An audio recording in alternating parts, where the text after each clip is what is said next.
PhilHealth, kinulimpat na. Susunod na Kongreso, sa susunod na Senado, matatanggal po ang ating Vice President. Marcoleta tinuligsa ang issue sa PhilHealth. Bago tayo magpatuloy, kung hindi ka pa nakasubscribe sa ating channel, mag-subscribe na. Para sa ating future update, viral na nga ngayon ang ginawang pangbabatikos ni Kongresista Marcoleta sa kanyang ginawang pahayag sa Calamba, Laguna. Dito kanyang sinopalpal ang administrasyon dahil umano sa kapalpakan na ginawa nito sa PhilHealth funds ng bansa na ngayon ay kwenisyon na ng Korte Suprema dahil umano sa illegal na pag-transfer ng funds nito upang magamit sa ibang programa. Binatikos rin ni Marcoleta ang akap na siyang pinunduhan ng mas malaki kaysa kalusugan ng mga mamamayan. Ang akap raw umano ay ginagamit ng iilang mga politiko upang makuha ang loob ng mga mamamayan na makakatanggap dito. Sa paraang ito ay magkakaroon umano ng utang na loob ang bawat mamamayan na makakatanggap ng ayuda.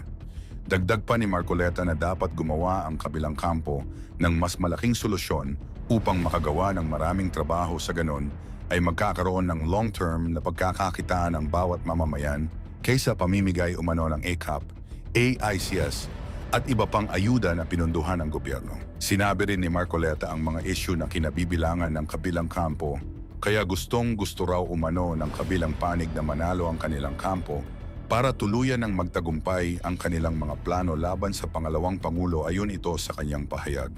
Dagdag pa ni Marcoleta na kailangan tumindig at manindigan ang mamamayan sa pagpili ng mga taong ihahalal sa Senado upang maayos ang bansa. Samantala sa kabila ng mga nangyayari ngayon sa bansa, naniniwala pa rin si Kongresista Marcoleta na magtatagumpay sila sa tulong ng mga mamamayan na naniniwala sa kanila upang matugunan ang totoong problema ng bansa. Samantala hindi naman nakarating si FPRR dahil sa mga bagay na kasalukuyan pa nitong ginagawa. Sa ngayon ay mas palalawigin pa raw nila ang kanilang pagpunta sa iba't ibang panig ng bansa para sa kinabukasan ng ating mamamayan. Ang issue, mga kababayan, gawin nating simple ang pinag-uusapan. Iboboto nyo ba yung team na silang may kagagawan kung bakit napakataas ng presyo ng lahat ng bilihin? Iboboto ba nyo yung team na silang may kagagawan kung bakit lubog na sa katiwalian at korupsyon ng ating bansa? Pati pera po ng PhilHealth, kinulimbat na. Pati pera ng PTIC, kinulimbat na. Pati pera ng dalawang bangko na ang kanilang gawain ay palaguin ang ekonomiya ng bansang ito, kinulimbat din. At inilagay nila ang mga perang yan sa mga proyekto na silang ang kikita. Yan po ba ang team na iboboto ninyo?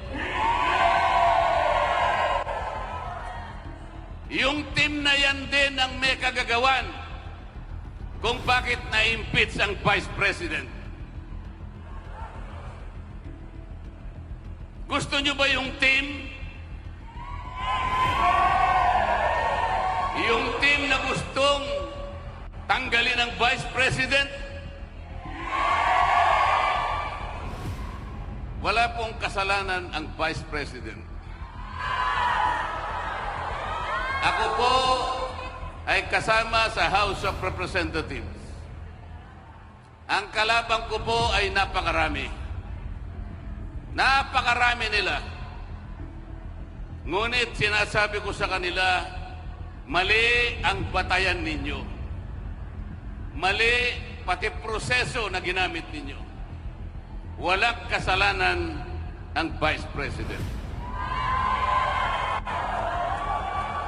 Yang team na yan ang gumawa ng paraan para sa ganun ma-impeach ang Vice President. At kapag yung team na yan ay nanalo uli, tuloy-tuloy na nilang tatanggalin ng Vice President. Alalahanin po ninyo, mga kababayan, ang ating pangalawang Pangulo, Sara Duterte, ay inihalal ng mahigit 32 milyong Pilipino. Ang bawat isa sa inyo ay kasama doon sa bumoto sa kanya. Yung kapangyarihan na ibinigay ninyo sa Vice President, basta-basta na lang nilang tatanggalin. Yun po yung team na lalapit uli sa inyo. Sila po uli ang lalapit sa inyo. Lalapit na nagmamagandang puso. Ewan ko naman kung papansin ninyo.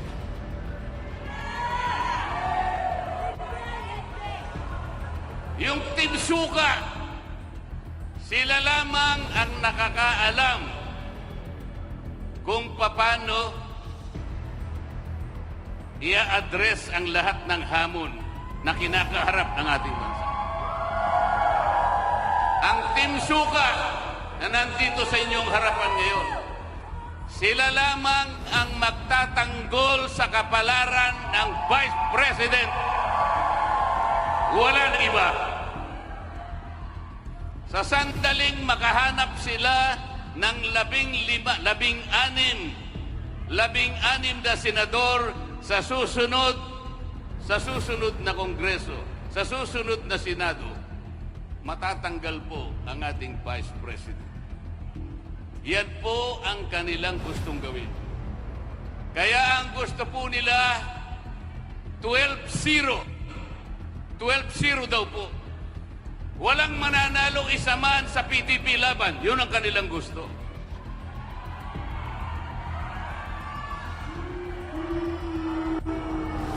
Sapagkat gusto nilang siguruhin na matatanggal ang Vice President. Papayag po ba kayo na mangyari ito?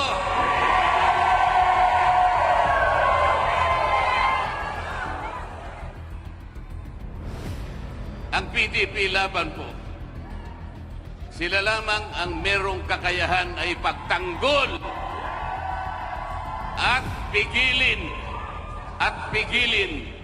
ang kanilang mga balakin. Mahalin po natin ang Pilipinas.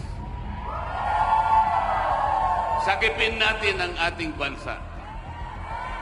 Kilala na po ninyo kung sino-sino yung mga kandidato sa kabilang team.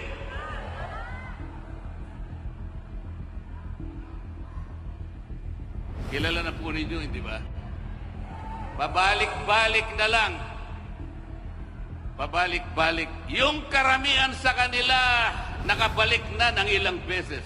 2, 3, hanggang 4 na beses na nakabalik sa Senado. Ano ang kanilang mukha na iharap sa inyo? Anong mukha ang iharap sa inyo? Kailangan po ninyo silang tanungin. Paglapit po ang totoo niyan, hindi po sila lumalapit ng personal. Ang ginagamit nila television, ang ginagamit nila radyo, mga tarpaulin, kung ano-ano, sapagkat nahihiya sila na lumapit sa inyo. Sapagkat titingnan nyo sila sa kanilang mga mata, hindi sila makakatingin sa inyo. Ngunit ang PDP laban, sila po, titingnan kayo straight in the eye.